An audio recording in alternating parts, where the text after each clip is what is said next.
Abra sua Bíblia em Efésios, no capítulo 1, e nós vamos entender um pouquinho quem é esse Jesus que nós adoramos aqui semanalmente, nos reunimos para celebrar. Nós não viemos aqui, ninguém veio aqui para assistir culto, nós viemos aqui para cultuar a Deus, amém? Então é o momento de entender, né, de perceber qual é o momento que nós estamos vivendo aqui, essa circunstância, essa reunião, o que significa esse ajuntamento, né? É apenas um ajuntamento solene, religioso, ou de fato é algo com entendimento, com percepção daquilo que é a vontade de Deus. Essa semana eu fiz uma cirurgia, o Enoque, meu dentista ali, ele desconta em mim quando eu vou lá para a mesa. Então eu estou cheio de ponto na boca, os irmãos têm um pouquinho de paciência. Se eu falhar aqui vou falar mais devagar, né? Efésios capítulo 1, verso 13, verso 23, 13 ao 23, então vamos ler juntos.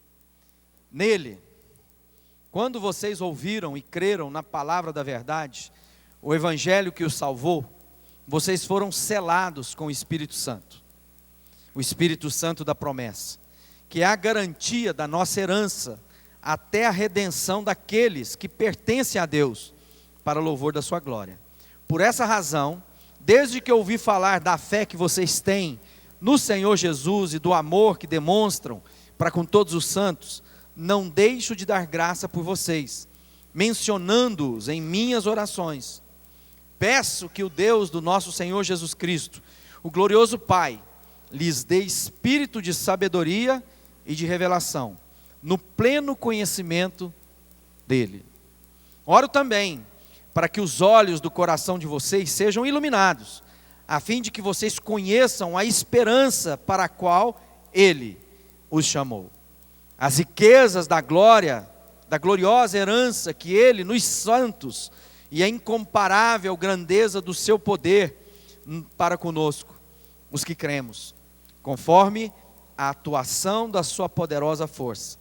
Esse poder ele exerceu em Cristo, ressuscitando-o dos mortos e fazendo-o assentar-se à sua direita nas regiões celestiais, muito acima de todo governo, autoridade, poder, domínio e de todo nome que se possa mencionar, não apenas nessa era, mas também na que há de vir.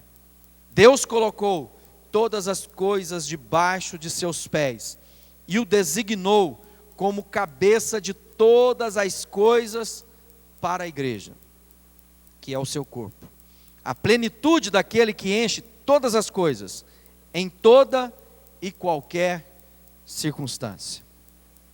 Amém. Pai, nós queremos que essa palavra faça sentido na nossa vida. Nós não queremos conhecer a Tua palavra apenas intelectualmente. Nós não queremos apenas discorrer, ó Pai, a respeito daquilo que eram as palavras no originais, a geografia daqueles dias, mas nós queremos que essa palavra seja de fato vida em nós, e para nós e através de nós. Nós pedimos, ó Pai, que os olhos do nosso entendimento sejam iluminados. A mesma oração que Paulo faz a respeito dos nossos irmãos da cidade de Efésio, seja agora sobre a nossa vida também. Que o nosso entendimento, que a nossa percepção possa ser completa na tarde de hoje. Queremos conhecê-lo, Jesus, e prosseguir em conhecê-lo.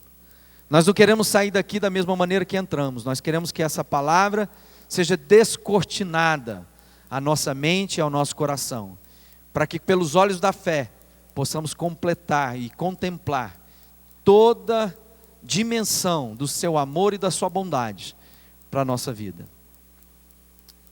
Quebra, Senhor, aquilo que o diabo tem tentado fazer na vida de tantos, cegando o entendimento.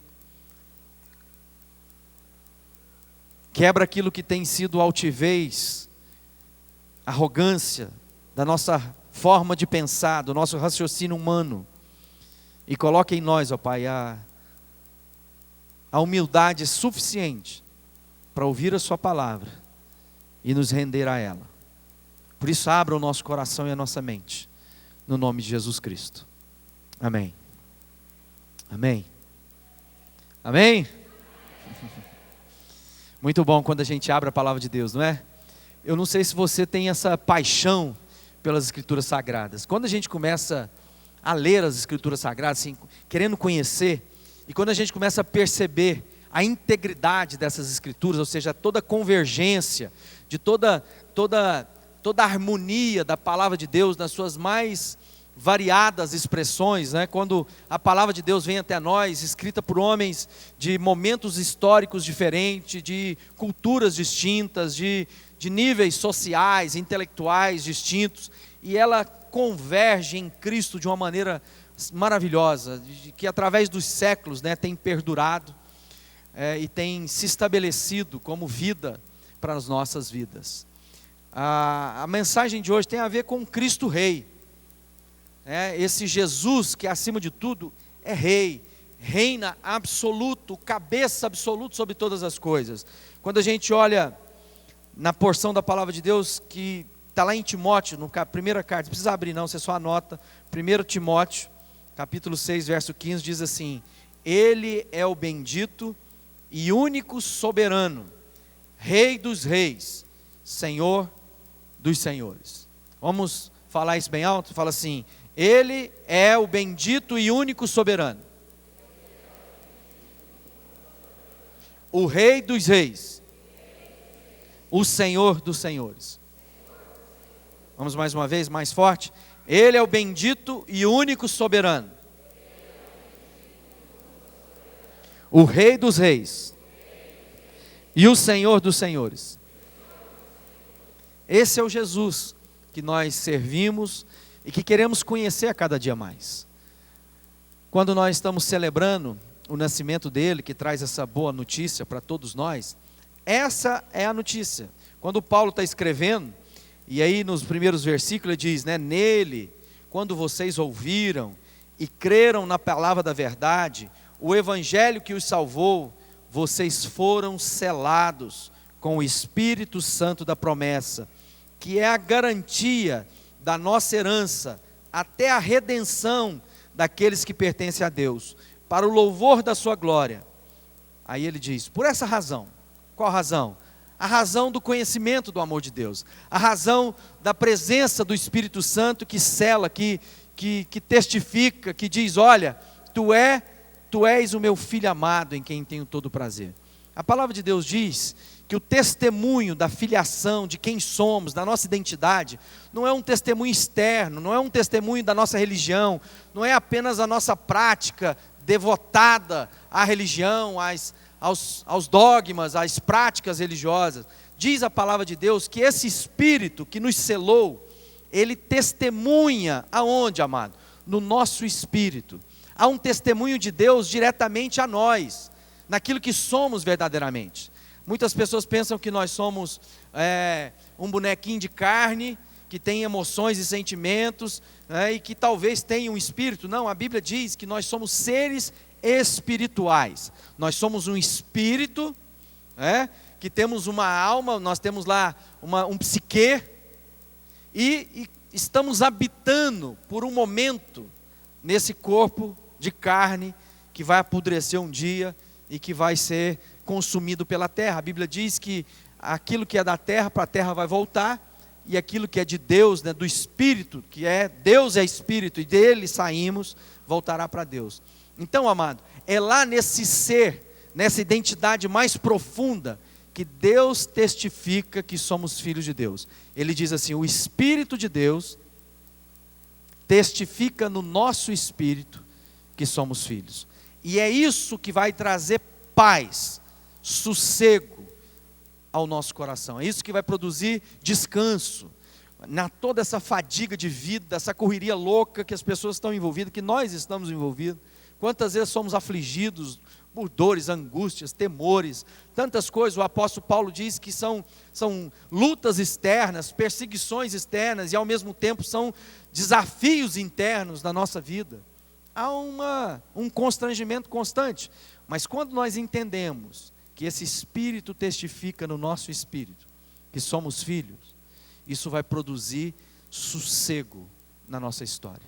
Nós podemos estar passando pelo vale da sombra da morte, mas não precisamos temer mais mal algum. Por quê?